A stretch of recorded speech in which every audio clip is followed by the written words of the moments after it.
Hai, selamat datang kembali di Rest in Peace, masih bersama saya Agan Fadli. Di episode Kupas Misteri kali ini, kita akan menjelaskan tentang apa itu di Book Box. Yang dimana dalam video sebelumnya, yaitu tentang YouTuber yang membeli di Book Box part 1 dan part kedua. Di situ, saya menjelaskan sekilas tentang di Book Box-nya. Dan tidak menjelaskan sejarah ataupun asal-usul mengenai di Book Box. Maka dari itu dalam video ini, kita akan mengupas mengenai sejarah dan asal-usul mengenai di Book Box yang sebenarnya. Dan mari kita mulai saja pembahasannya. And welcome to my world.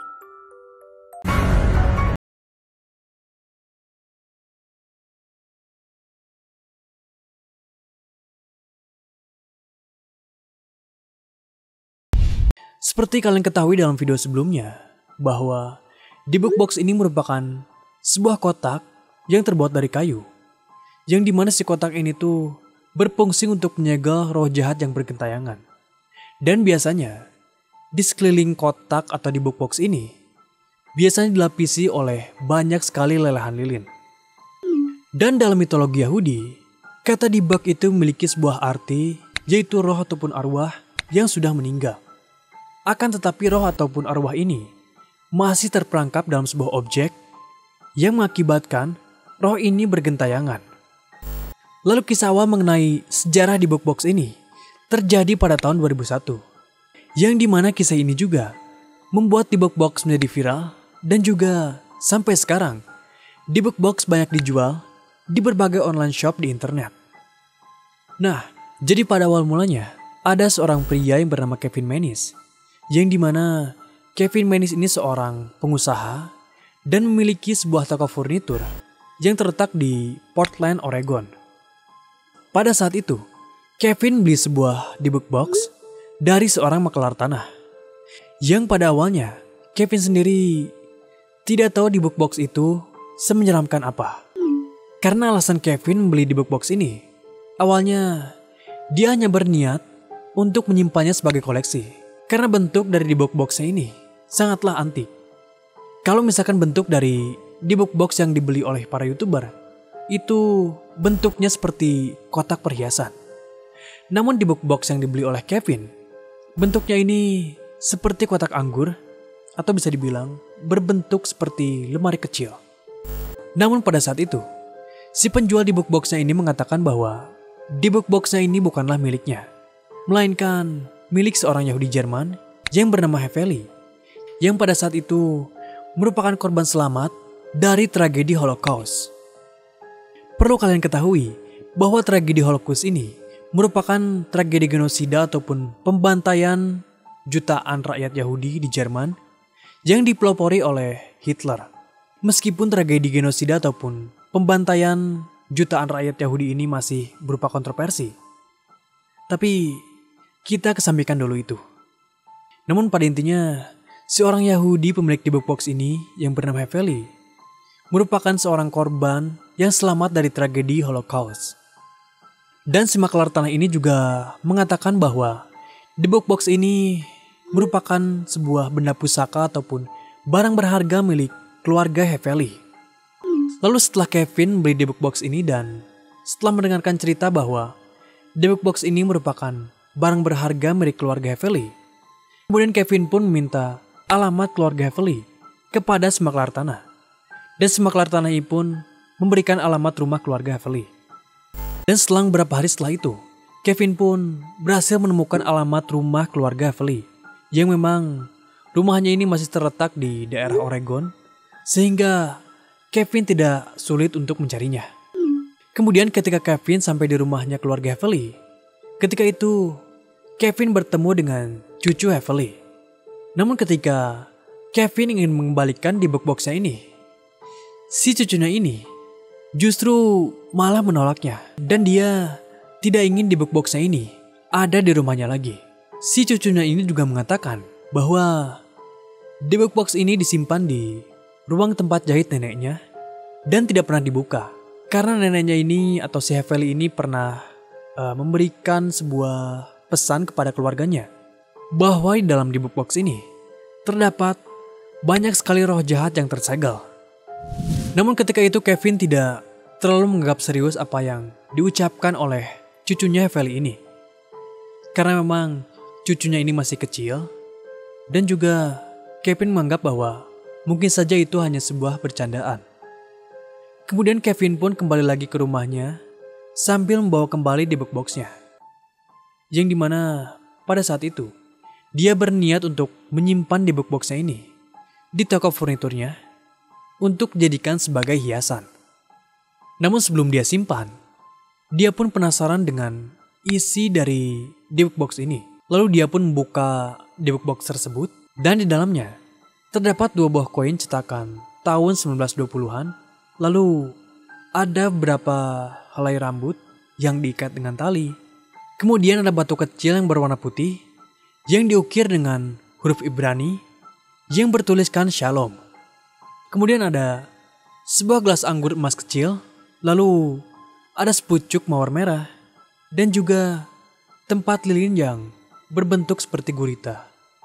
Pada saat itu, Kevin sendiri tidak tahu alasan mengapa banyak sekali benda-benda aneh di dalam debug box tersebut. Lalu kemudian Kevin pun memasukkan kembali barang-barang itu ke dalam debug box, dan si debug boxnya ini disimpan di toko furnitur miliknya sebagai hiasan untuk mempercantik tokonya. Dan dari sinilah awal mulai terjadi kejadian-kejadian aneh yang dialami oleh Kevin. Setelah Kevin menaruh debug boxnya ini di toko furniturnya, dia pun kemudian pergi keluar sebentar. Dan tidak berapa lama, Kevin pun mendapat sebuah telepon dari karyawan tokonya yang mengatakan bahwa tokonya ini seperti sudah mengalami perampokan. Dan setelah dicek oleh Kevin, kondisi tokonya ini sangatlah berantakan, yang dimana banyak sekali barang-barang yang berjatuhan dan juga banyak lampu di toko Kevin yang pecah. Dan memang jika dilihat dari keadaannya, toko Kevin ini seperti mengalami perampokan.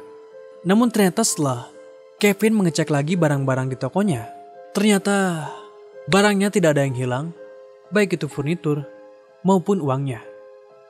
Meskipun pada awalnya Kevin tidak mencurigai kalau debug box ini ada hubungannya dengan kejadian aneh yang terjadi pada tokonya. Namun setelah kejadian tersebut, ketika Kevin sedang tertidur, dia sering mengalami mimpi buruk. Dan mimpi buruknya ini biasanya berwujud seorang teman atau orang yang dicintainya. Sosok dari teman ataupun orang yang dicintainya itu tiba-tiba berubah menjadi iblis yang jahat.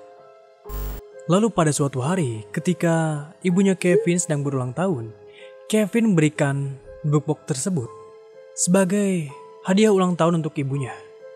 Dan anehnya pada hari yang sama, ibunya Kevin tiba-tiba mengalami stroke dan tidak berapa lama meninggal dunia di usia yang ke-103 tahun. Dan dari situ, Kevin menyadari bahwa debug box tersebut memberikan dampak buruk bagi dirinya dan juga keluarganya. Lalu Kevin pun langsung menjual debug box tersebut kepada seorang mahasiswa yang bernama Jason Hexton. Dan tidak berapa lama setelah Jason Hexton membeli debug box dari Kevin, dia juga mulai mengalami kejadian-kejadian aneh yang tidak kalah menyeramkan seperti yang dialami oleh Kevin.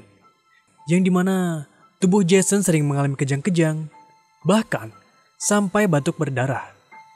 Lalu, Jason pun sering melihat adanya cahaya serta bayangan yang terdapat dalam debug box itu.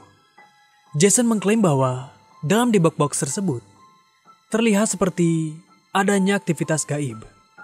Kemudian Jason pun mencari tahu lagi tentang kotak tersebut dan mencoba menanyakannya kepada Kevin.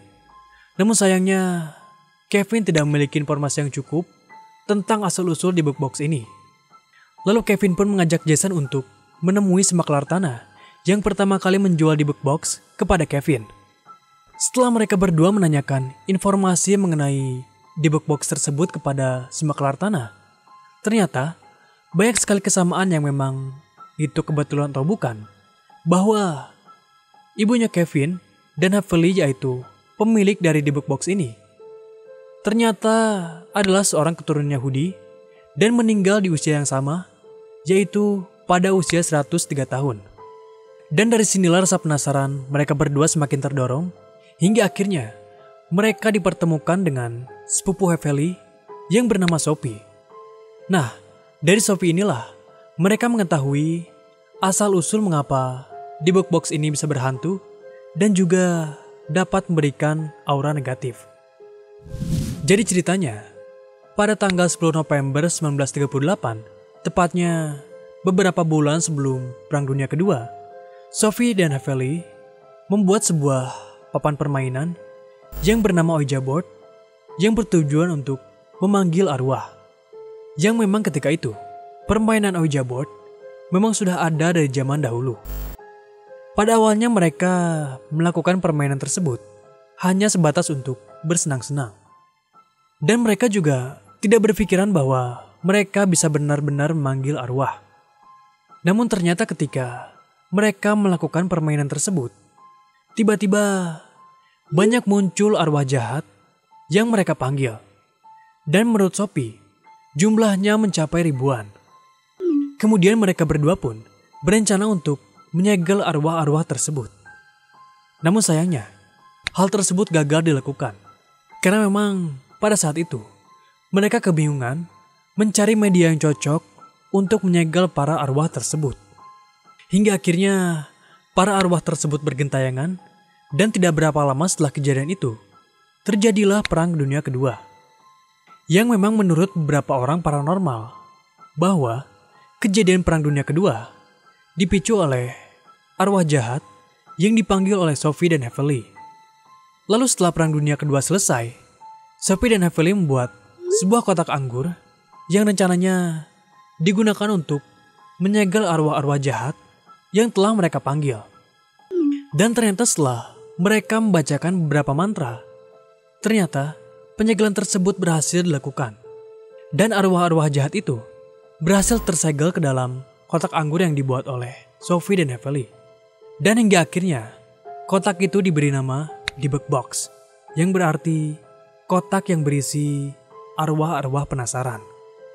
Kemudian setelah Sophie menceritakan sejarah asal-usul Debug Box, dia pun minta maaf kepada Kevin dan Jason bahwa mungkin saja para arwah-arwah yang mereka panggil itu adalah penyebab terjadinya Perang Dunia Kedua. Setelah Kevin dan Jason mengetahui sejarah dan asal-usul Debug Box ini, mereka pun lalu melakukan sebuah riset dan menemukan sebuah nama Harry Hamilton Laughlin, yang dimana Harry Hamilton ini terkenal karena perannya dalam Perang Dunia Kedua dan juga sekaligus orang yang menginspirasi Hitler. Jason pun percaya bahwa roh yang ada di dalam Debug Box tersebut merupakan roh yang memicu terjadinya Perang Dunia Kedua. Lalu Jason pun mencoba untuk menemui seorang paranormal untuk merasakan aura yang ada di sekitar Debug Box tersebut. Ketika Jason menyentuh Debug Box tersebut, dia merasakan rasa sakit yang luar biasa mulai dari ujung kepala sampai ujung kakinya. Ia pun mempercayai bahwa itu adalah kekuatan dari pemilik Debug Box yang asli.